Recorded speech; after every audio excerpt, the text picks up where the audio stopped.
Ah, les années 80. Une époque que beaucoup envient et auraient aimé connaître. La période de tous les possibles et des prises de conscience. Une époque qui va forger le nerf de la guerre et la vie après-guerre.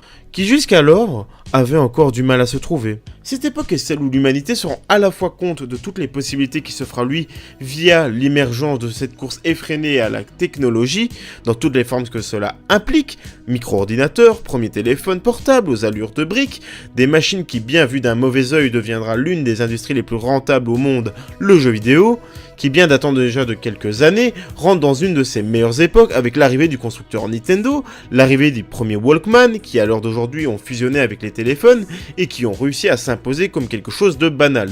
La technologie permet aussi au cinéma et au monde de la musique de passer à la vitesse supérieure pour transgresser les limites. Grâce notamment à de plus en plus d'effets pyrotechniques, des animatroniques, des images de synthèse dans les films qu'on en qualifie de blockbusters ou films à gros budget.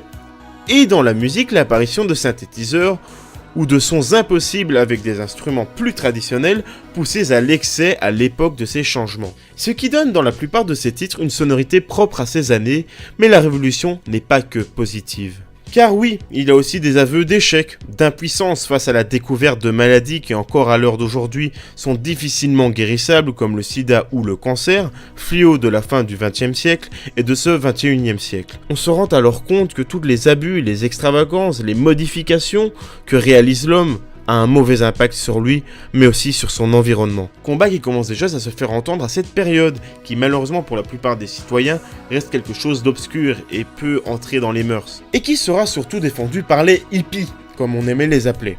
Mais restons quand même rêveurs sur cette époque. C'est elle qui a permis aux mentalités d'évoluer, notamment vis-à-vis des différences, que ce soit pour les personnes de couleur, via des mouvements comme Touche pas à mon pote, ou la présence de plus en plus d'actu de personnes de couleur dans des domaines fort représentés comme le cinéma et la musique. Car si à l'heure d'aujourd'hui il semble normal d'ouvrir MTV et de voir différentes ethnies et origines différentes y être représentées dans les années 80, ce n'était pas gagné. Quand on sait que MTV refusait de diffuser des artistes noirs, il a bien fallu qu'ils se rendent compte qu'un artiste incroyable, qu'il soit noir ou blanc, reste un artiste incroyable. C'est alors que face au succès prometteur qu'était le clip Thriller, il céda et diffusa alors ce clip qui montrera que oui, une des plus grandes stars de la musique pouvait être noire. Et comme un clap de fin, les années 80, c'est aussi la fin de la guerre froide, au moment où le mur de Berlin fut complètement aboli, laissant donc accès à une ère nouvelle. Les années 80, même sans y avoir vécu, on ne peut qu'en être nostalgique.